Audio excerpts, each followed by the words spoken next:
So because we are using the Django REST framework, we are going to have to handle our authentication a little bit differently than we would in a normal Django application where we just use in that build. So in authentication system, so the method that I decided to go with is using JSON Web Tokens.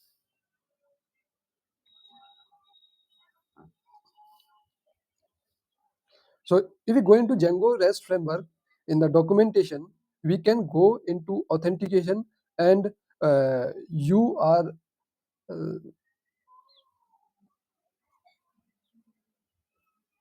going to see a list of options here. So there is built-in packages, there is third-party packages.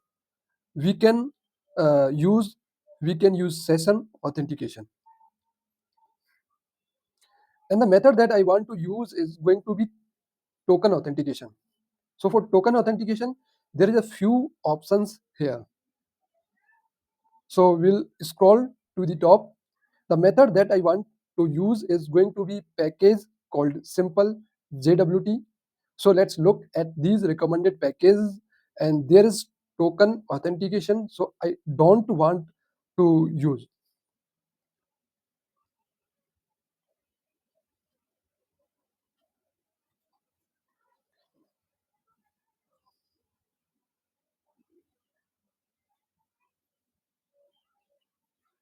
So the reason why I don't like using this one is because I don't want to actually have to store everything in the database.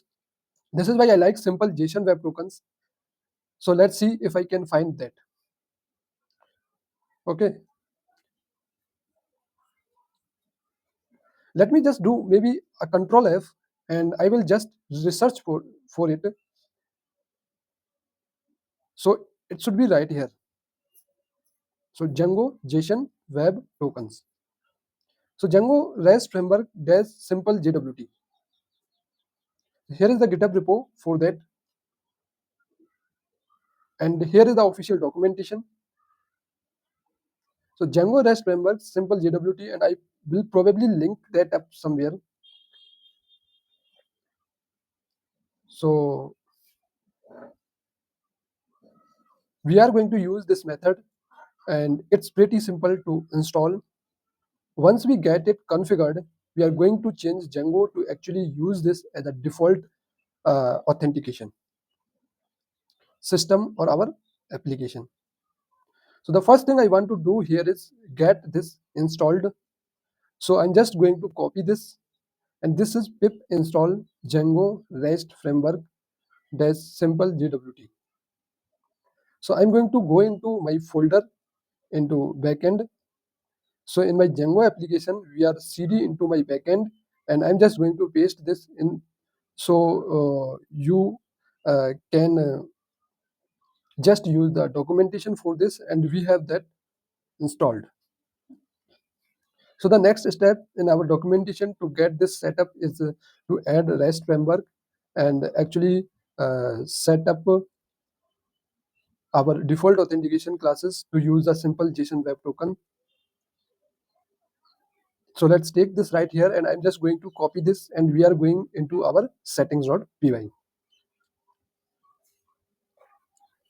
So just under installed apps right here, I'm going to add that just under that our middleware,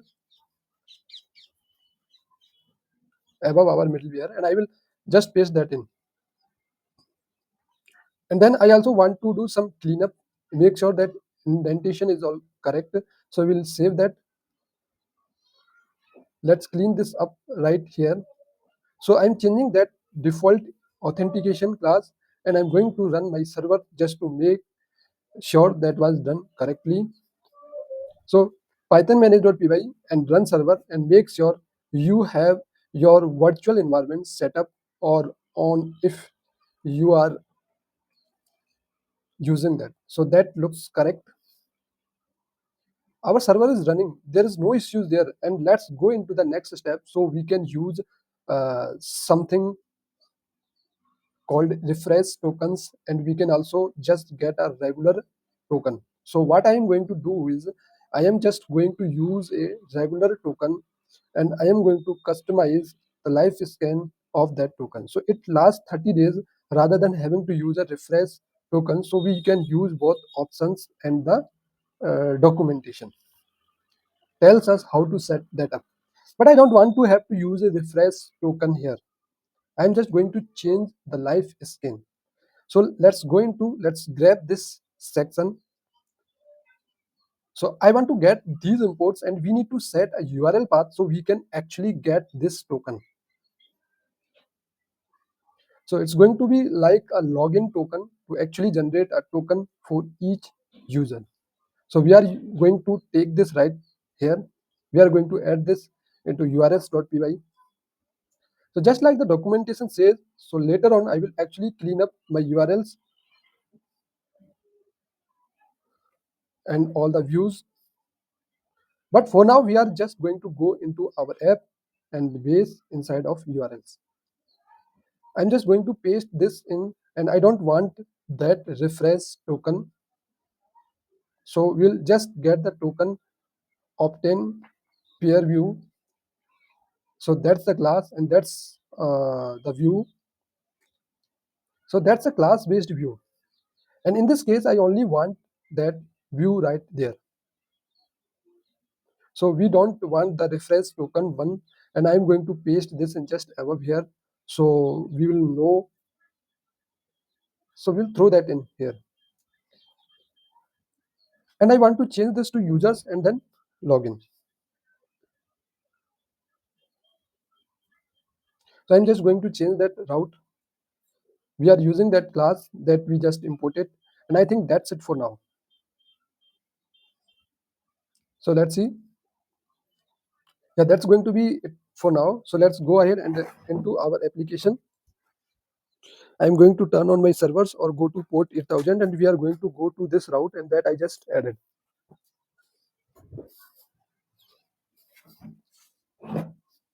So let's just take this right here, and I'm going to paste that in. So after port 8000, because we have everything configured, this should work right now.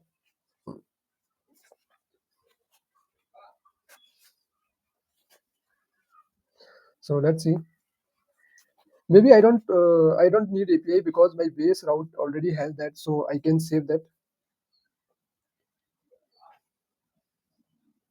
And now that should work. Okay, so that installation and that configuration that we handled gave us this route right here. So now if I have this user in here, I think this is a real user. So if I add in my credential with this route, if I hit post, it's going to generate a token for me.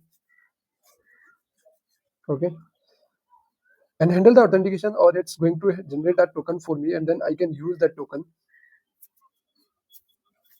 later on to actually log in. So I think my user was called just Dennis, and then my password should be auto-filled there.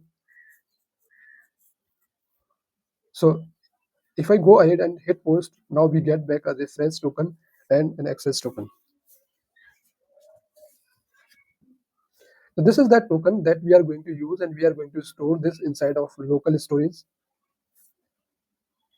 And we are going to have to send this token to protected routes.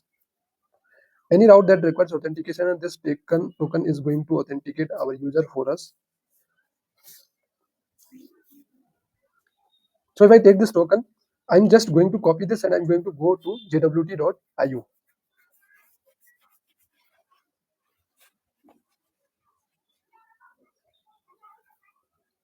So I'm going to scroll down here and I want to debug this token.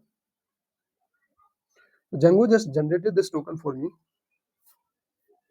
So here is my token, and here is that decoded token here. So we are using this 256 there for the algorithm, one of the strongest algorithm. And now it is the type of token. It's an access token. It tells me when it expires. So in this case, it expires Monday, January 4th, and there is the authentication type and the user ID.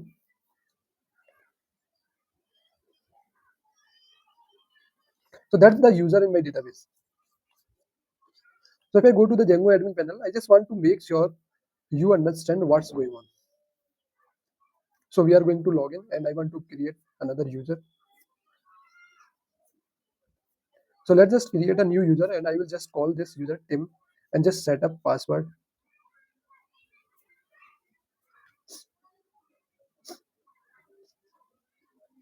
And this user is going to have the ID of 2. It looks like I didn't confirm that.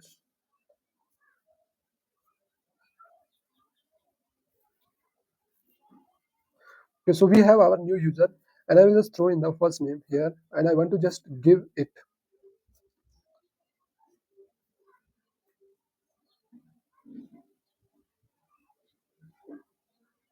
So just uh, give it an email. So I will do tim@email.com because we are going to customize this token. So I want to be able to see more information about it. So now if I go here and I type in Tim, that's the username, and I will throw in my password.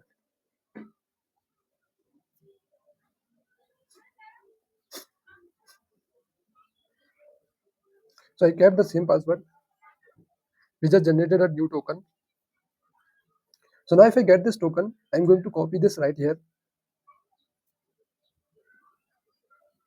If I throw it in here, it's going to give us the user ID of 2. So now we have that decoded token, and that token has the user ID of 2.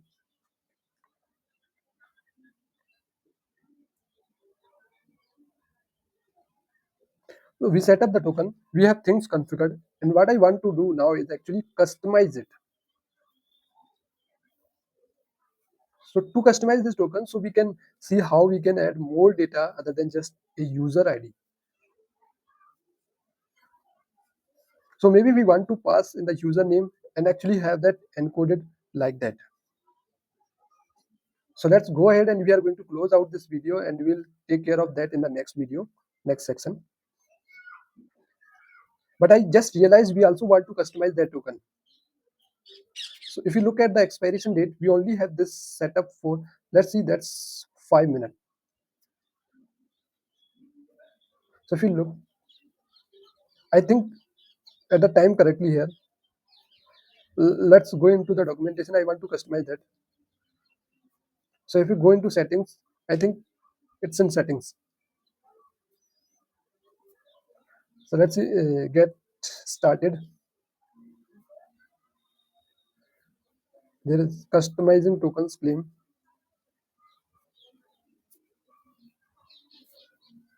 That was actually in settings. So this is the default configuration for the token. So a token lasts 5 minutes. The refresh token lasts a whole day.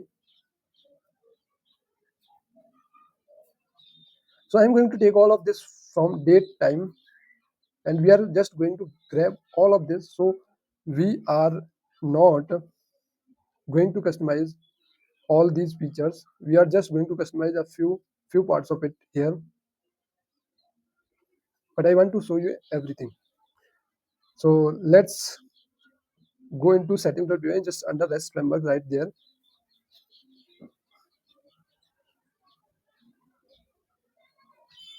We set up that configuration. I clean things up. So let's move this down.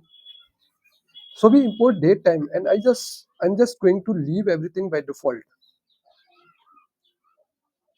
So the token is going to be called bearer, and for the time here, let's change this, and I'm going to change this to let's see, I want to say I want to set this to days instead of minutes here, and I'm going to set that to 30 days. So we are going to set that to 30.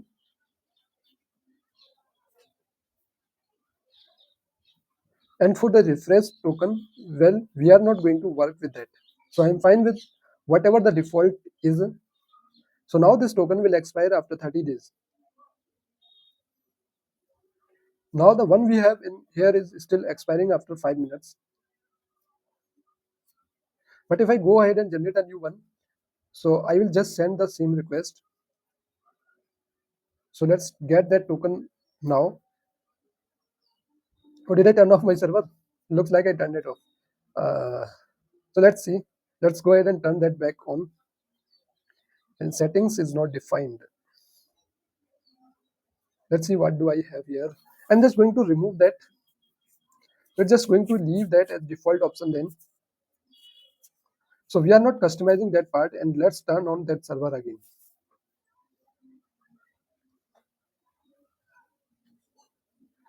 Okay.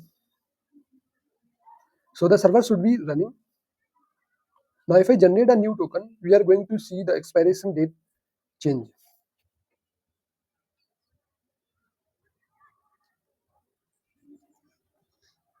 So we'll get a new token, and all our data is encoded right there, and we'll just pass that in here. If I look at the expiration date,